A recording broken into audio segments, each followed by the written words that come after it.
week on Storyboard, in a sudden development, JWT CEO Gustavo Martinez resigned on the back of a lawsuit filed by Erin Johnson, JWT's Chief Communication Officer, alleging that Martinez made a stream of racial and sexist comments. Martinez was quickly replaced by Tamara Ingram, who was promoted to Chief Client Team Officer last year. Before we get on to the show, here is Martinez talking to Storyboard days after he was named CEO of JWT. You've been about a year in your current role, so by now you've got a sense of what JWT worldwide is like. Try to be precise, being 1 year, 11 months in the president role and 15 days in the CEO role. But you're absolutely right. I think I got the advantage to have this time to learn. I have this time to travel around the world to really, in one way, get the sense of what this company is. And by the way, I need to tell you that after 1 year, I'm the happiest man in the world because I made the right decision. I joined the right company. Well, here is hoping that this is the end of a tough time for JWT. Here is what we have in store for you for the rest of the show. How has the role of a marketer changed? David Roman, Chief Marketing Officer, Lenovo Worldwide, answers this for us. Prasant Kumar, CEO South Asia Mindshare, speaks about how a media agency like his own is adapting to the changing digital ecosystem. And we also get to see how Google wants to be the first choice destination for all World Cup T20 questions. Hello and welcome to Storyboard. This is Shivani Gharat. We all know how advertising and marketing dynamics are changing rapidly. The role of a marketer has also undergone a dramatic change. We no longer want to be in control, says David Roman, Chief Marketing Officer, Lenovo Worldwide, as he speaks to Storyboard editor Anant Rangaswamy, elaborating on the need to work with the consumers in building a powerful brand. Let's hear the full conversation.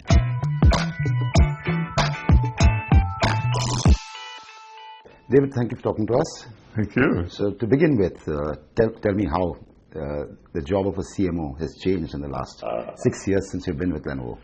It changes and it keeps on changing. Right. I think there are a number of factors that are changing it, but probably the biggest one is, as we move to a much more connected world, as we sort of work more and more with the internet, the whole role of the CMO and the role of marketing, in fact, has just moved.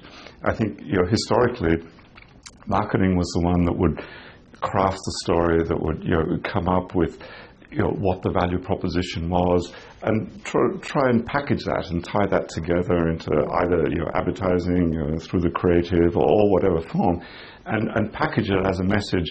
And so our role then was to communicate that message outward, broadcast it. Exactly, broadcast it. And in fact, a lot of it came down to control. I mean, so a lot of the discipline was controlling it, and you had a new logo. Again, you would be very, very specific and come up with the things and then try and control it as it went out. And of course, the internet and addressing the millennial market today has totally changed that. In fact, we've reversed it. We're really looking at building a relationship, building an engagement with the audience. And we don't want to control everything anymore. You can't control everything anymore. We saw it just recently. We rolled out a new logo. And I've done a number of logos in the past, and traditionally you would get a brand agency and develop everything, and then it was the control of how you got that out and how you did everything. Now we did it totally the opposite way. We said, well, let's take a logo. How do we make that relevant to the audience that we have today? Let's work with our fans. Let's work with the influencers. Let's crowdsource parts of it. Let's not take one agency, but let's go to the people that are actually going to see the logo. But tell me, I'm going to interrupt here. In the old days, if the marketing campaign failed, we could blame you. Yes. Today, if it fails, who do you blame? Because, it is crowdsourced, in a way the consumer is creating communication. Marketing always gets blamed. We spend the money, so we get blamed. Okay. And you still have to deliver the results. But I think, what I've found is that as we start to work much more with the people to whom we're communicating, and it's no longer communicating to them, it's working with them to say, well, what are you interested in? How do you want to get engaged with us? And so, as I was saying, the logo we actually ended up, first of all, making the determination that most people would see the logo in a digital form. Most people would see it online. Therefore, don't worry about the print logo. Worry about the online logo. If it's an online logo, well, why not have sound? Why not have video? Absolutely. Why not make it variable? Why not have all the colors? You can still have a print version at the end, but it's that version that counts. And then we said, well, let's work with the different audiences to come up with what makes sense to them, and let's give them the option of creating their own versions. In fact, the way we launched it in India was with a competition for our fans to create their own version of the logo. Then we'll display them and use them. And I think what you were talking about, the change for a CMO, it actually makes it much more interesting. You give up some control. In fact, you give up a lot of control. But on the other hand, what you get back is the energy, you get the excitement, you get the passion, you get the understanding of the audience that we're working with. And that, I think, is actually not only is making marketing better because it's more relevant to the audience that we address, but it's actually making companies better because we find that you can't hide. Everything you do is open. It's open for scrutiny. Therefore, you have to be authentic. And it actually makes us, I think, better companies. It makes us focus on the values, the aspirations of our audience, and it makes us better companies in the process. So I love the change. Okay. So now specifically what you've been trying to do of late, which is change the kind of content that you're putting out. It's no longer a 30-second commercial. You're telling stories. You're involving a different breed of communicators to work with you and create the content. So take us through that a bit. I mean, stuff like Good Weird and so on. Yeah, Good Weird is a great example. So we had our product. The product actually is this product here. Actually, one of the yoga products, one of the yoga tablets. And in this case, we've done something that is quite different. So we've taken a tablet and made it very different. We have a projector in here. We have a subwoofer. We've got an 18-hour battery. So the thing is different. Now it's different than any other tablets, but it's different in a good way. Right. And we were saying, well, how do you communicate that? How do you say that? And as we were talking to our audience, in fact, millennials in this case, sort of young people around the world, we came up with this thing that was a trend on the internet of looking at strange, fun things that were good weird, weird but in a good way. Right. And we said, well, let's not try and create our own message. Let's tap into something that's there. These people were talking about stuff that they were interested in this good weird fashion. So we said, okay, let's show our products in that good weird thing. So we sort of just latched on to that term. Now we had to bring value. So to your point, what's the content that we need? Well, it's not just saying, okay, well, we have a product and our product is good weird. Right. Absolutely. We couldn't do that. So the way we brought value was to say, good weird is interesting. Here are some great examples of good weird across the board. You can vote on what you think is good, what you think is weird, what you think is good weird, but also submit your own ideas of what's good weird and so on, and kept on building on that. Now, eventually, that brings you to looking, hopefully, at some of the Lenovo products that fit in that good weird thing, but it's a much less direct path than we would have had in traditional product advertising. So to your point about the content, one of the things that we did in India was we worked with Viral Fever, which and they're a great group producing some truly weird stuff, in a good way, good weird.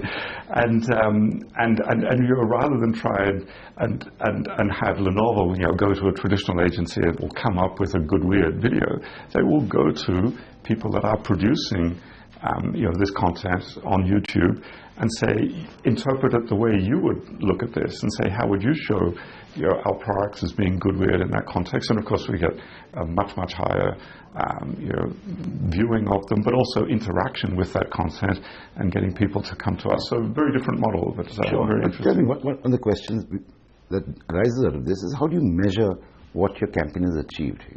Can you take a straight line and take it to sales and say, this is what this campaign has done? Because now conversations are continuous. They're 24/7 and they're everywhere. So what has led to what? It is a challenge, and I think part of it is starting to think about the business longer term. Now, there are some cases where you can track directly. We had one great case here in India, actually, where we did flash sales And there were these great videos with Ranbir Kapoor, who's a fantastic character, and that was very engaging. But at the same time, it led directly to the flash sale, which was a very, very successful flash sale. We sold tens of thousands of units in a few seconds. So there was a very direct correlation. That's unusual. In most cases, like in the Good Weird case, generating engagement translates to sales eventually, but it's very hard to track directly. So you're absolutely right. There's a lot of pressure on marketing to justify the expense and show the result. I think the onus is on us, actually, as marketers, to start to come up with more sophisticated ways of looking at metrics and goals for some of these campaigns. If you can't measure the short-term sale, what else can you measure and correlate to the long-term success of the business? Is anybody interested in long-term? I mean, there's a problem with listed companies across the world, not just Lenovo. It's this quarter and this half year and this year. Is anybody building a brand anymore? Well, of course we have to, and of course we are, but it's a very, very legitimate question, because the reality is that the more pressure there is and the more uncertainty there is actually in the world economy as there is today, the more companies tend to focus much more on the short term. So you've got a long-term goal and you have to get there. But on the other hand, every quarter you have to deliver results. You have to deliver to your shareholders. You have to deliver to the investors. You really have to show that result. And so the temptation is to become too short term. Right. And it's always it's a perennial battle. It's always been there. Obviously, when there's growth, it's a much easier question, but when the business starts to contract, it's more difficult. So you see the companies that are growing tend to be more aggressive, trying out new things.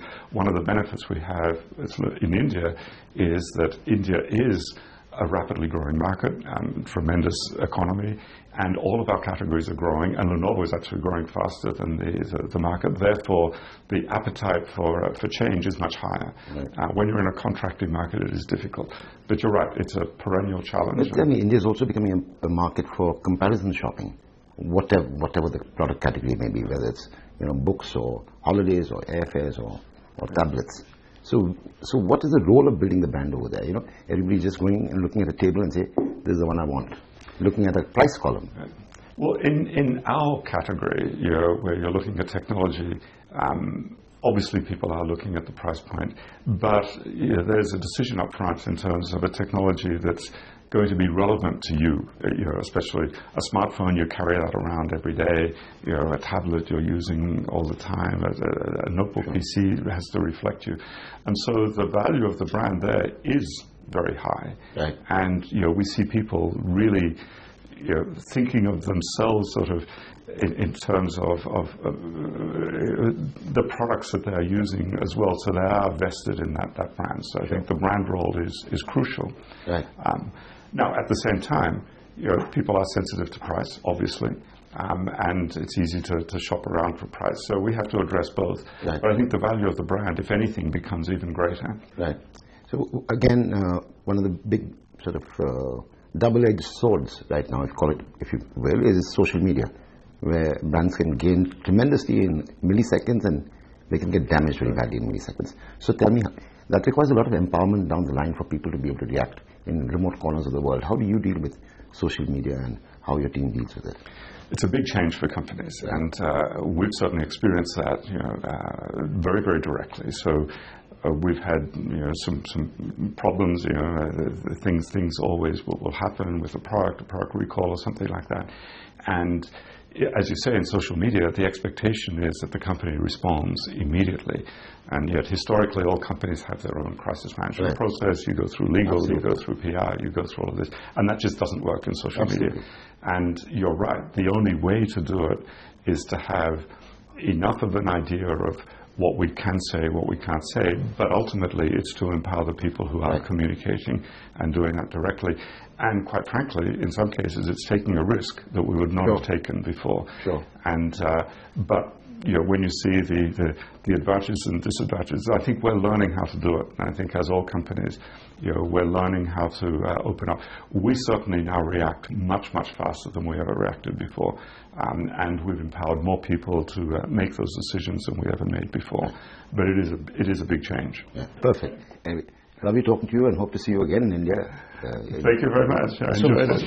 Lenovo seems to be directing a lot of its energy towards the Indian market. On this note, it is time for us to slip into a short break. When we return, we speak to Prasanth Kumar, CEO South Asia Mindshare, about the changing digital ecosystem and his agency's priorities in such a setup.